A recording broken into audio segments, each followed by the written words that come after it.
Saudari-saudariku yang terkasih dalam Kristus, selamat siang. Kalau ini informasi bahwa Injil yang dipunya oleh Gereja Katolik itu ada 4 Injil ya. Matius, Markus, Lukas, dan Yohanes. Injil terbagi menjadi 2 sumber. Sumber yang pertama disebut sebagai Injil Sinoptik dan Injil Yohanes. Maka yang dibilang Injil Sinoptik adalah Injil yang punya satu sumber, yaitu Matius, Markus, dan Lukas. Dan Yohanes itu beda sumbernya. Nah, kalau kita hari ini Injil Yohanes yang dibacakan, orang buta yang tidak disebutkan namanya. Dalam refleksi sederhananya Anda bisa memasukkan nama Anda di situ sebagai orang yang buta. Orang yang berproses dari kesembuhan fisik lalu berjalan menuju kepada sembuhan rohani. Tapi di Injil Sinoptik kita bisa mengenal yang namanya seorang buta yang terkenal disebut namanya siapa? Iya betul, Bartimeus. Padahal nggak ada yang jawab ya. Nah, saya akan mengcombine 2 ini menjadi sebuah refleksi tentang bagaimana orang yang buta dalam Injil Sinoptik Markus itu disebutkan namanya, juga dalam Injil Yohanes yang hari ini tidak disebutkan namanya sebagai orang yang buta yang disembuhkan. Ada 5 langkah, wah banyak Romo ya. Yang satu paket hari ini dalam prapaskah yang keempat saya mau kasih ke Anda. Anda boleh memilih di langkah mana Anda bisa berproses atau merenung dalam seluruh renungan diri Anda. Langkah yang pertama, ternyata kisah mukjizat penyembuhan Bartimeus dalam Markus dan juga Injil Yohanes itu menjadi penyembuhan Yesus yang terakhir dalam Injil Markus terlebih. Karena kemudian prosesnya adalah Yesus dilanjutkan dalam kisah Yesus anak Daud yang akan masuk ke kota Yerusalem, kota Daud, untuk menyelesaikan tugas perutusannya sebagai seorang Mesias atau kita kenal sebagai perayaan Minggu Palma. Nah, kisah penyembuhan ini merupakan menjadi klimaks sebetulnya, sekaligus kesimpulan dari kisah-kisah yang sebelumnya. Kalau kita meneliti lebih jauh dalam Alkitab, kisah sebelumnya adalah sampai 3 kali ternyata guru kita Yesus itu memberitahukan kepada para murid tentang sengsara, wafat, dan kebangkitannya. Namun para murid tidak mampu memahaminya. Maka dalam langkah yang pertama kita mau bilang bahwa mereka sebagai para murid itu seakan-akan buta. Dan kita kisah penyembuhan Bartimeus dari kebutaannya dan juga orang buta dalam Injil Yohanes itu bisa dimaknai sebagai simbol bahwa usaha Yesus guru kita menghalau kegelapan dalam hati para muridnya agar memahami misteri sengsara, wafat, dan kebangkitannya. Meskipun telah mengenal Yesus sebagai Sang Mesias, namun catatannya ternyata toh mereka tetap buta. Buta terhadap dirinya, buta terhadap jati dirinya Yesus, buta terhadap tugas perutusan Yesus, buta tentang caranya Yesus melaksanakan karya penyelamatannya. Betul? Maka kisah penyembuhan itu menjadi model dan contoh bagaimana hendaknya para murid dan kita semua bersikap. Kendati dilarang dan mendapatkan perlawanan dan orang banyak, orang buta, Bartimeus, dan orang sekarang tetap ngotot untuk memohon agar kesembuhan dari kebutaannya secara fisik. Maka dengan keberanian, tanpa takut mengaku Yesus sebagai anak Daud, Mesias yang dinantikannya. Dan setelah disembuhkan dengan mantap tanpa keraguan-raguan, ia berjalan mengikutinya di jalan salib, jalan penderitaan untuk ikut melaksanakan karya penebusannya.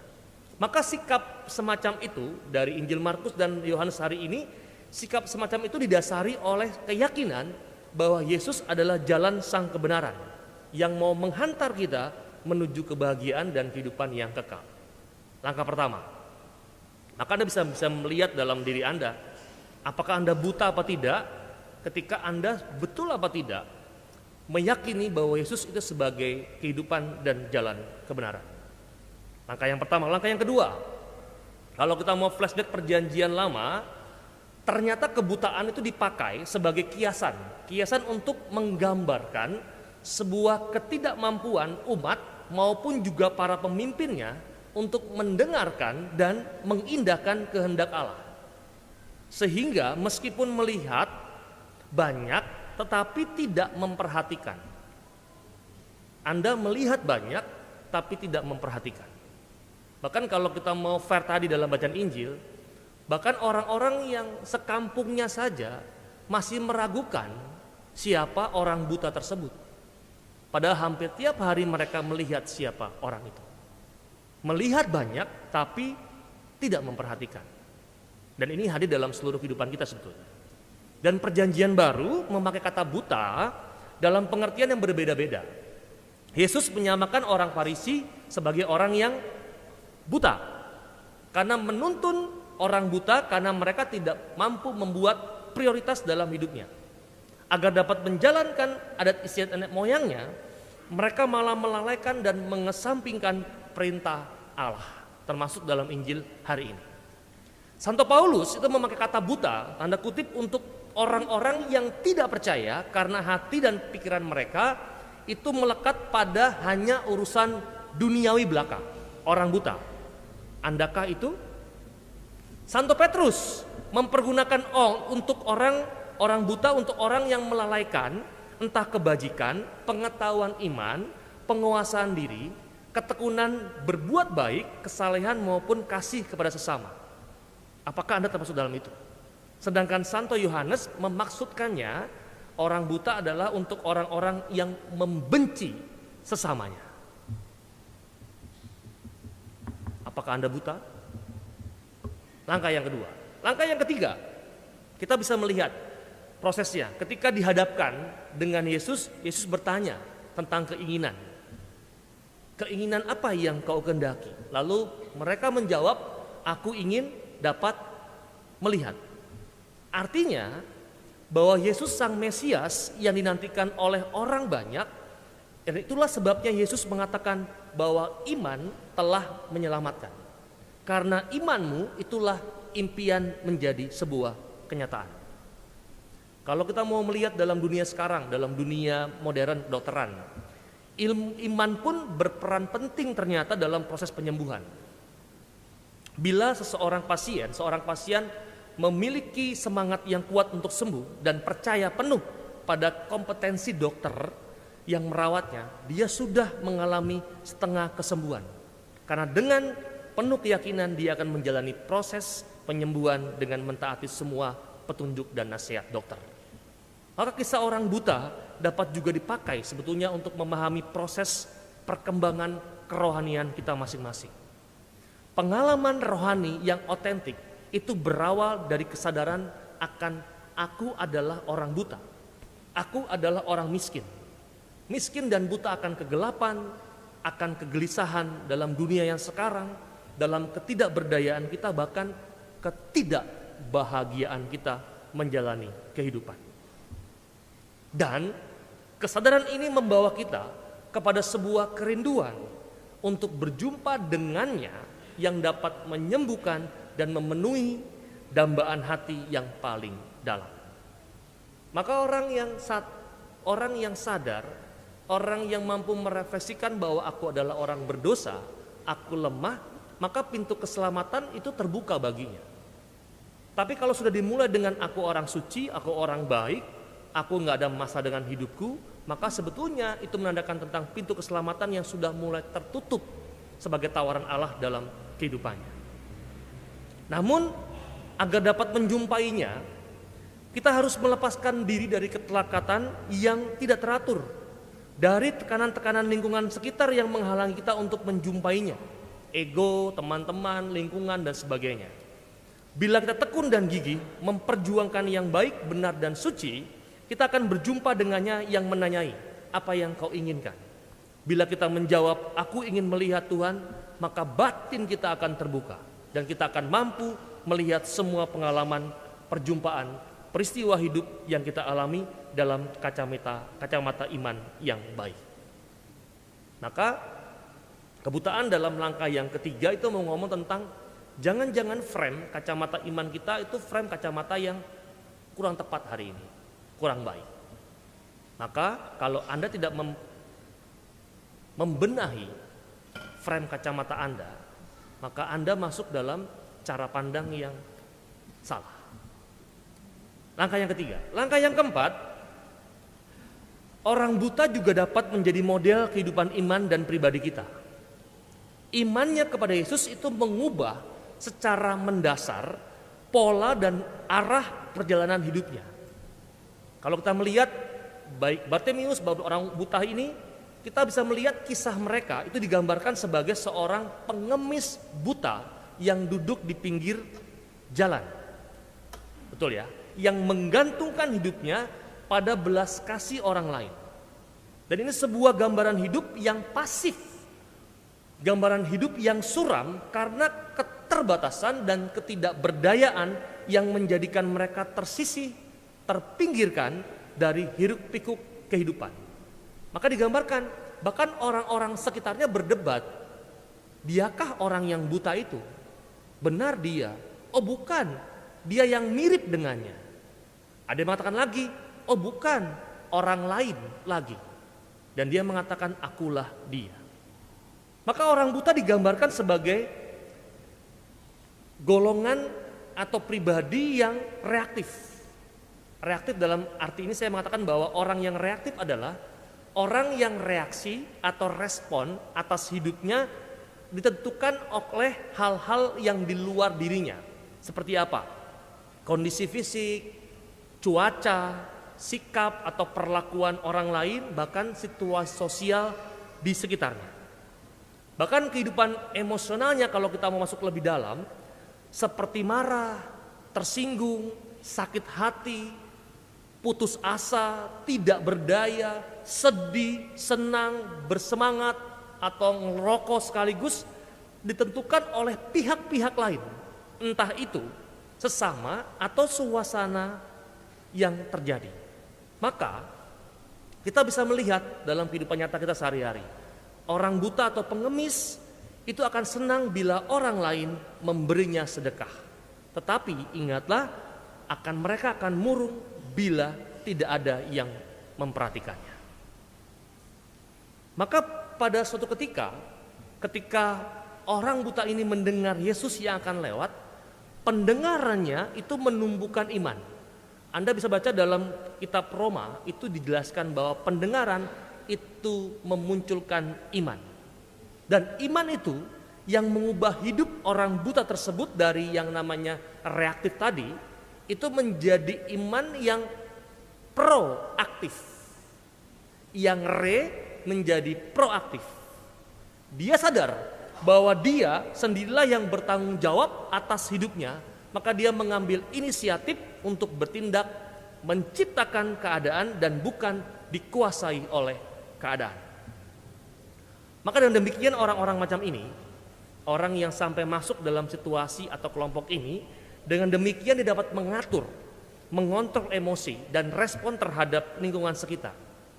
Dan pilihan tindakan dan emosi yang menyertainya didasarkan pada nilai yang dipilihnya dan diyakininya. Dan fokus hidupnya bukan pada kekhawatiran. Apakah Anda masuk dalam itu? Fokusnya bukan kepada masalah. Fokusnya bukan kepada kesulitan. Fokusnya bukan kepada keterbatasan, tetapi fokusnya orang-orang yang proaktif adalah orang-orang yang fokus terhadap peluang, terhadap kesempatan, dan juga sisi-sisi positif. Pilihan fokus hidup itu menciptakan yang namanya optimisme. Ketika Anda salah memilih fokus hidup Anda, maka hancurlah Anda. Dan pilihan fokus hidup itu menciptakan optimisme, menciptakan yang namanya sebuah keyakinan, dan menciptakan yang namanya sebuah harapan yang luar biasa. Mengubah seandainya itu menjadi. Seandainya, oh tidak, sekarang menjadi. Dan mampu merumuskan tujuan hidupnya serta mempunyai komitmen untuk berusaha mewujudkannya. Maka orang buta kemudian bangkit berdiri. Dalam istilah itu berteriak memohon pertolongan Tuhan. Meskipun kita lihat dalam kisah Bartimeus dan dalam Injil hari ini banyak orang yang mencoba untuk menghalang-halangi mereka. Tetapi ia tetap berjuang untuk mengejar siapa Yesus sebagai sang penyelamat. Bagi seorang pengemis, kalau kita melihat dalam kisah Bartimeus, jubahnya itu ditanggalkan. Dan jubah adalah milik yang paling berharga yang biasa dipakai untuk selimut atau alas tempat duduk mereka. Maka dalam poin keempat saya mengatakan bahwa ada simbol-simbol dalam pertobatan kita. Menanggalkan jubah, maksudnya juga kita harus mau meninggalkan semua yang kita anggap berharga dan menjadi andalan kita yang sebetulnya bisa merintangi perjalanan menuju Yesus. Itu langkah yang keempat. Yang kelima, bagaimana cara membedakan antara orang yang reaktif dan juga proaktif. Ada sebuah kisah yang sederhana. Seorang ibu merasa heran melihat sikap sahabatnya yang belanja bersamanya itu tetap tenang, tetap santun dan sabar meskipun pelayan toko melayani mereka dengan muka cemberut, kasar dan kurang sopan. Saking herannya, ibu itu bertanya kepada sahabatnya, "Mbak Yu, kenapa kamu masih bisa tenang dan sabar menghadapi pelayan toko yang kurang ajar itu? Aku saja sangat jengkel banget dengan sikapnya yang kasar itu. Bukankah pembeli adalah raja? Jadi dia harus melayani kita dengan sopan." Dengan tepan, dengan tenang sahabat itu menjawab, "Kalau pelayan itu sedang jengkel atau bad mood, itu kan urusannya sendiri, bukan urusan kita. Aku tidak mau hidupku ditentukan oleh dia. Aku sendirilah yang harus menentukan hidupku. Tersinggung atau tidak, itu kan sebuah pilihan. Aku tidak mau mengotori hati dan pikiranku dengan kemarahan hanya karena sikapnya yang tidak sopan." Maka kebahagiaan memang tidak berasal dari luar diri kita, tapi berasal dari hati kita yang paling dalam. Titik.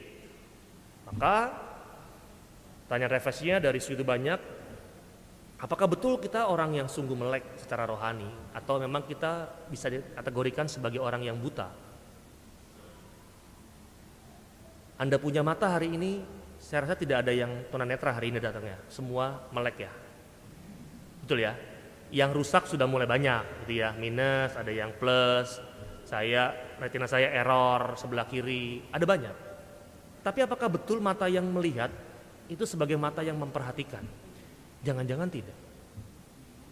Apakah betul secara fisik hari ini rohani kita mengatakan bahwa jangan-jangan kita orang yang buta, yang meletakkan saudara-saudara kita bukan sebagai sahabat kita, tapi sebagai musuh kita? Itu orang buta.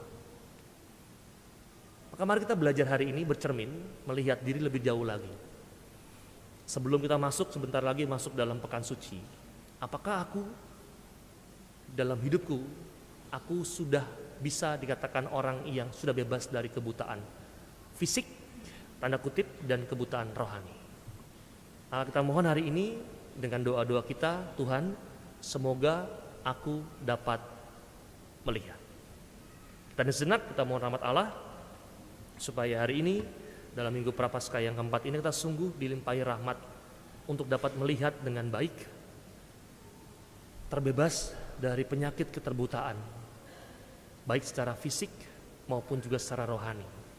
Dan semoga hari ini dalam masa-masa pertobatan kita, Allah yang marahim juga semakin melimpahkan rahmat yang kita butuhkan, terlebih rahmat untuk dapat melihat dengan baik. Kita sejenak kita mohon rahmat dari Allah untuk semua itu.